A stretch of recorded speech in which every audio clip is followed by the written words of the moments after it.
Bonjour à tous et bienvenue dans cette nouvelle vidéo où je vais répondre à vos questions sur nos voyages à Tenerife. Donc dessus, je vais revenir sur les locations de voitures, où loger, les meilleures plages, les meilleurs lieux à voir. Je vais aussi parler des compagnies aériennes pour aller sur les autres îles, etc. Vous trouverez des chapitres s'il n'y a que certaines parties qui vous intéressent dans cette vidéo, donc dans les commentaires ou alors dans la description. Et toutes nos séries de vidéos à Tenerife dans la description, dans une playlist. Ça vous permettra aussi d'ajouter un petit peu plus de choses sur ce que je vais dire. Pensez à nous mettre un petit pouce vers le haut et de vous abonner. Et on se retrouve juste après l'intro. À tout de suite.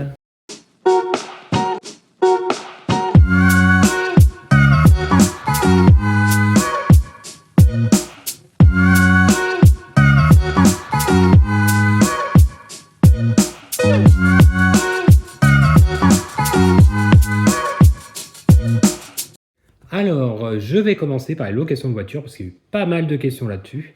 Alors, où on a loué? Alors, sachez que nous, quand on va aux îles Canaries, la plupart du temps, on loue soit chez Sicar ou soit chez Autorezen. Autorezen, c'est un de nos abonnés qui nous en a parlé. Alors, pourquoi chez eux? Tout simplement parce qu'il n'y a pas de problème de caution. Il y aura juste une caution essence. Bien évidemment, il faudra faire le plein avant de rendre la voiture. Et au plus près de l'aéroport, gardez le ticket pour le prouver. Et s'ils vous prennent le ticket, prenez-en une photo. Mais sinon, il n'y a pas de problème avec eux, car il n'y a pas de caution.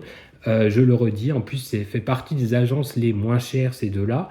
Alors, amusez-vous à les comparer avant de louer, puisqu'il peut y avoir une offre sur une qu'il n'y a pas sur l'autre.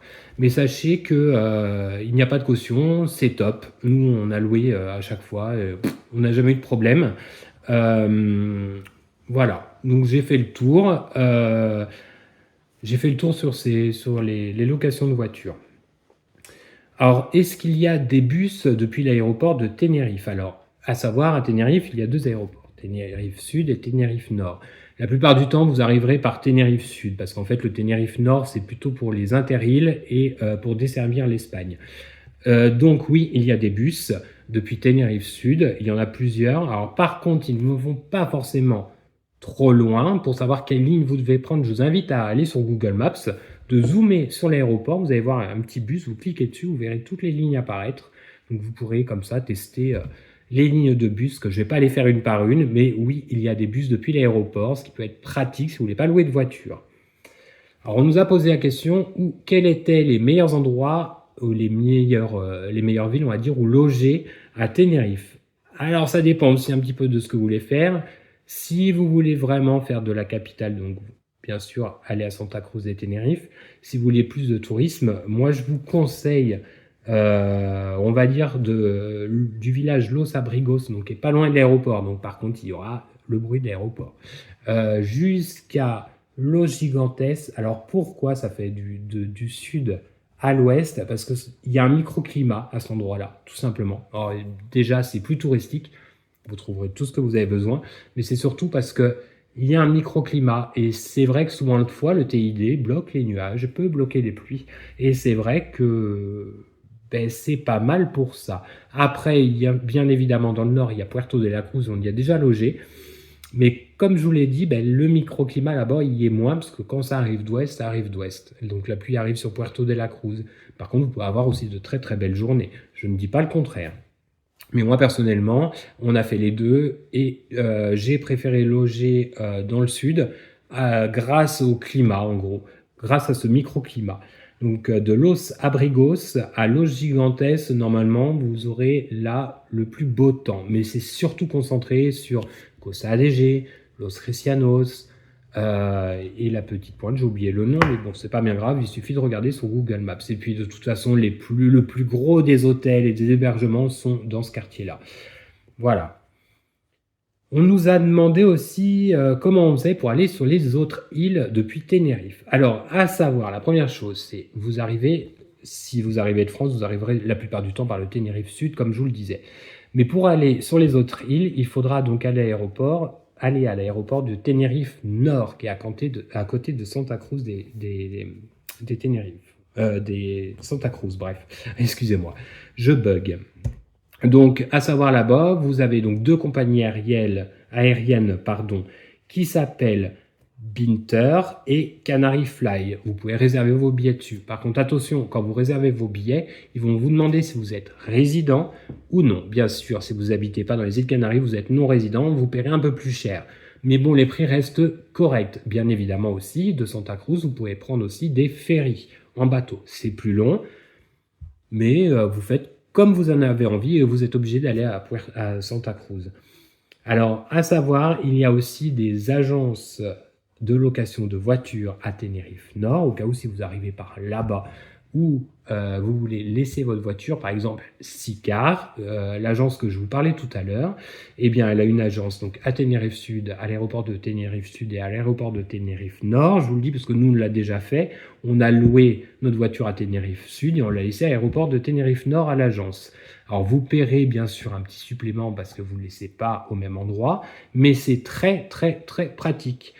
Donc là, je vous parle de Sicar. Autorezen, j'ai pas regardé s'ils sont à Tenerife Nord, mais sachez que vous pouvez. Voilà. Donc il n'y a que pour Tenerife où il y a 2 aéroports. Les autres îles, ne vous inquiétez pas, il n'y a qu'un aéroport pour si vous voulez faire plusieurs îles. Mais Tenerife, c'est particulier pour ça. Il y a Tenerife Nord, donc qui dessert l'Espagne et les Canaries, et Tenerife Sud qui dessert le reste, et un peu aussi l'Espagne. Donc voilà, vous pouvez réserver donc vos billets chez Binter et Canary Fly pour aller sur les autres îles. Alors, on nous a demandé aussi souvent, pour les personnes qui y allaient on va dire qui y allaient moins d'une semaine en court séjour, les lieux à voir en condensé. Donc, je vais vous les donner, nous, nos préférences, mais après, bien évidemment, il y en a d'autres. C'est pour ça que je vais vous mettre la playlist dans la description. Ça vous permettra de voir, mais sinon je vous conseille bien évidemment le LTID, le volcan, c'est le plus grand volcan d'Europe, la plus haute montagne d'Espagne, donc à voir, surtout le parc qui est autour, qui est très très beau, qui est très coloré, on se croirait un petit peu sur une autre planète. Alors si vous le souhaitez arriver, vous pouvez monter par téléphérique quand vous êtes bien sûr monté déjà bien haut, un téléphérique pour aller jusqu'en haut du volcan. Personnellement, on ne l'a pas fait parce qu'à chaque fois quand nous y sommes allés, donc c'est un conseil que je vous donne, eh bien, il y avait énormément de monde, donc il y avait une queue énorme pour y monter. Donc, si vous voulez le faire, je vous conseille d'y aller très tôt le matin. Mais sinon, vous pouvez aller, on va dire, il y a le pic là, tout autour dans le parc, c'est très beau. Et vous pouvez aussi y aller à pied, monter la dernière partie à pied si vous le souhaitez. Il y a un chemin de randonnée pour ça. Voilà, donc il y a le LTID. Je vous conseille aussi la ville de Puerto de la Cruz qui est très jolie, ancienne ville de pêcheurs, très colorée avec des tags, les maisons un petit peu de toutes les couleurs. C'est très très joli et c'est un petit coup de cœur pour nous. On y avait été une fois, puis on y a été donc la deuxième fois où on a logé. C'est très joli, franchement je vous conseille cette ville.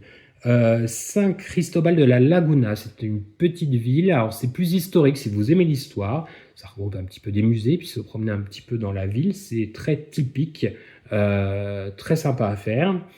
Vous avez aussi bien sûr Los Gigantes. Alors Los Gigantes, pourquoi cette ville s'appelle comme ça? C'est tout simplement que vous avez des énormes falaises qui plongent dans la mer, c'est très beau à voir, donc c'est surtout par rapport aux falaises, à Los Gigantes. Mais si vous voulez, vous aimez un peu la nature, vous pouvez aller sur une plage, vous aurez un point de vue directement sur les falaises qui plongent dans l'eau. Et bien évidemment, vous pouvez aller, par contre, l'accès est à des fois fermé parce qu'il peut y avoir des éboulements. Nous, on a réussi à y aller, mais on n'a pas été très très loin.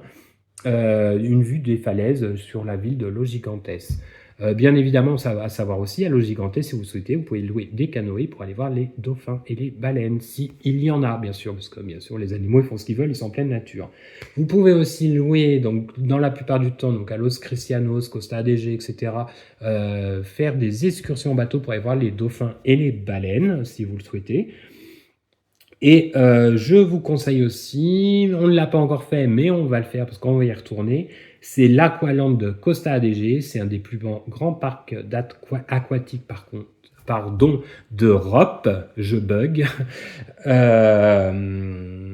de plein air, voilà. C'est pas non plus le plus grand parce qu'il y en a qui sont fermés, mais de plein air en Europe, l'Aqualand est là-bas, ouvert en plus, il me semble, toute l'année. Donc, je vous le conseille. Et avec des attractions assez... Si vous aimez que ça bouge, vous trouverez votre bonheur.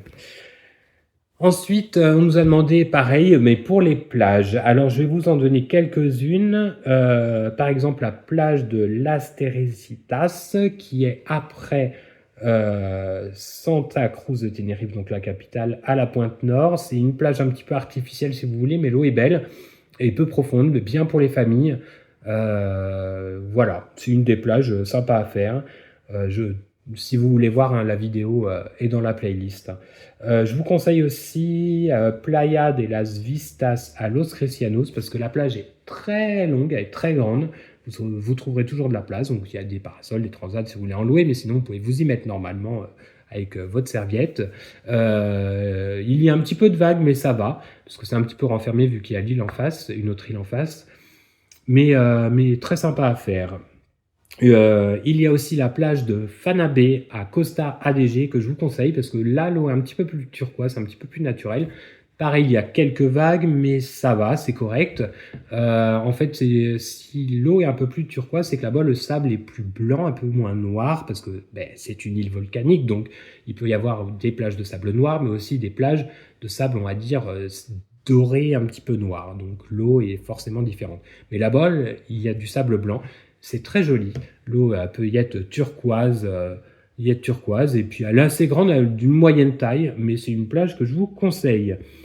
Voilà, je pense que j'ai répondu à toutes les questions que nous avons posées. Si vous en avez d'autres, n'hésitez pas à les poser juste en dessous. Si j'ai la réponse, je vous la donnerai. Si je ne sais pas, je vous dirai désolé, je ne sais pas. Là, c'est un petit peu résumé pour répondre aux questions.